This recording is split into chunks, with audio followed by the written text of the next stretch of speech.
Hello. Are we here already? We're rolling? We're doing it? We're in the show before the show. And a whole lot more, my friend. Whole lot more. Today we have something awesome. We are going, well, what are we doing? George Strait tickets. Oh, yeah, there's that. Yeah, George Strait tickets every single hour from 9 to 5. And you just have to turn on your computer at work to win. Yeah, do that, but let me just warn you. Because we tell you to be the 10th caller, and the web feed that you're going to get is delayed a little bit. Oh, really? Yeah, that so blows. when you hear us say on your computer, hey, be the 10th caller right now, it might have happened a minute and a half beforehand just because the way the whole delay works. So, we appreciate you listening at work, watching at work, whatever, online. But you need to buy a clock radio. Yeah, if there's any way today that you could get one, this would be the day to have it. You'd be like up on the people that are just listening at work. Yeah. Like your co-worker, be like, hey, they're giving away George Strait tickets. Make sure you listen online. And then you have your Walkman in, your iPod. Your Walkman.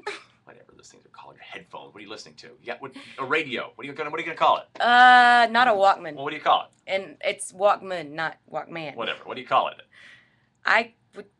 It's not an MP3 player. I don't know anyone that really does that, but I could be wrong. You would need to be hooked up to a real radio. Yeah, not your computer. Your computer would not work, so you can't be listening to your phone or all that stuff because there's that little bit of a delay. Right. So. Got it. Go dust off that Walkman that's in the garage somewhere covered in dust. Remember Dial that little dial over.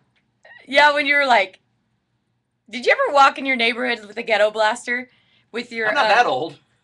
What do you mean that old? That was in the 80s. Well, okay, well I must have been behind. Maybe in Owasso it was. I had a breaking board, one of those breakdancing boards, and me and my brother, we would have a ghetto blaster and we'd put it on our shoulder with breakdancing pants, and we'd carry our board and we'd walk around and we'd throw out the board and then we'd just bust out and like, I don't know. Dance moves? Yeah. Here, do some dance moves right now. Okay. Here we go. Natalie's about to bust out some dance moves. Whoa! Look at her go! You're gonna crack your head over there. His face is a little small. Yeah, well, that's okay. The breaking board was like huge. I think you proved the point. Yeah. Okay, so when I was injured myself. When I was a kid, okay, they did carry him in the 80s, by the way. Oh, okay. But I just wanted to make you feel funny. Oh. But no, when I was a kid, and it was early 80s, late 70s, early 80s. We lived in Europe, and which is cool. Which was sweet, but it was hilarious to see these people. I think I spit on you with these. Say it, don't spray it with It's like this big, and they're on their shoulders, and they're walking through towns and cities, and with ghetto blasters. Oh my gosh, yeah. That's awesome. They were huge, and they had these big old hairdos, and the thump was coming out the base, and you could see their hair go from it. Oh, that's cool. That. I remember that as a kid. Yeah, they did that out. I went to Venice Beach right before I moved back here, and they had that stuff. Yeah, and the great thing is, like, you'd watch them walk down every block. They'd have to stop, open up the back, take out all 36 batteries, put 36 more D-size batteries. And their whole posse, the whole reason posses came about is because the dude with the ghetto blaster needed someone to carry his batteries. Oh, that's So the funny. posse carried the batteries. You're standing too far over. Oh. There you go. My posse's on Broadway. Yeah, so that's the whole reason. Hey, by the way, I keep sitting back here, and this keeps crinkling in my back pocket. We are debuting it, I think, Monday. Hope you've been working on it, Natalie. Oh, yeah, I haven't. The 95.5 FM Christmas songs. Individual podcasts, one from Natalie, one from me, one from Matt, one from Carla. Of our favorite. I think even Vito or... we don't want Vitos. They'll be like Hungarian rock polkas. If you knew Vito, you'd understand that. But we have to come up with like a half-hour podcast for our favorite Christmas songs. And last night, I wrote mine up. Aww. I wrote them up right there. How many do you have? I've got The Little Drummer Boy from Rudolph. Or it's from the Best of the Best CD that my wife made years ago.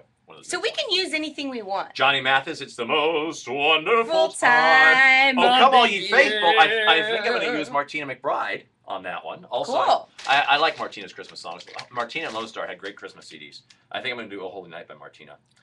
Something by Ben. I have a fun fact about Christmas songs when you're done. Oh, let's hear it. No, when you're done. Sleigh Ride by the Ronettes is going to be in there. Steve and Eddie and Let It Snow. Also, God Rest You Merry Gentlemen, Bare Naked Ladies, and Sarah McLachlan. Oh, cool. So, yeah. You got like some top 40 people, not top 40, poppy music in there. Yeah. That's awesome. So there you go. So we're going to debut those individual podcasts. You can listen like all next week whenever you're shopping.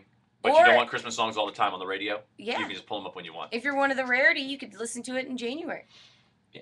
Okay. Fun fact on Christmas songs. Jared Neiman, the guy that sings the Lover. Yeah, Lover. Yeah. He spent an entire year. He's like, no one writes Christmas songs anymore. So he spent an entire year just writing Christmas songs. Really? Interesting, huh? Has he put a CD out with it? I don't know if it's like this year that he did it or yeah, something. He actually put it out like 3 years ago. No one knew about it. No, I just read this. Really? Like last week. So I will look into that. You know, the weird thing is there's so many new Christmas. I like a lot of the older ones, you know. Well, everyone remakes the Christmas songs. Like you hear Rudolph the Red-Nosed Reindeer and Right. all that stuff. But he's rewriting. He's not Yeah, rewriting. he's creating new ones. Yeah. So sometimes they come up with new ones, and I'm like, really? That's not Christmas. No. And that's bad to say. I just like more the traditional ones that have been Yeah, around the ones forever. that are like a minute and 30 seconds. Yeah, you know, if Burl Ives didn't sing it, Bing Crosby's not on it, it's not a Christmas song.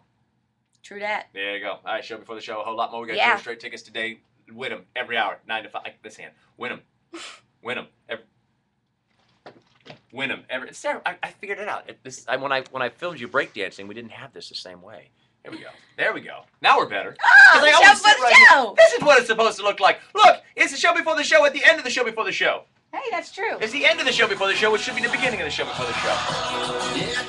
Southern son of barefoot blue jean night. Barefoot blue jean night. We have work to do. Yeah. See ya. Bye.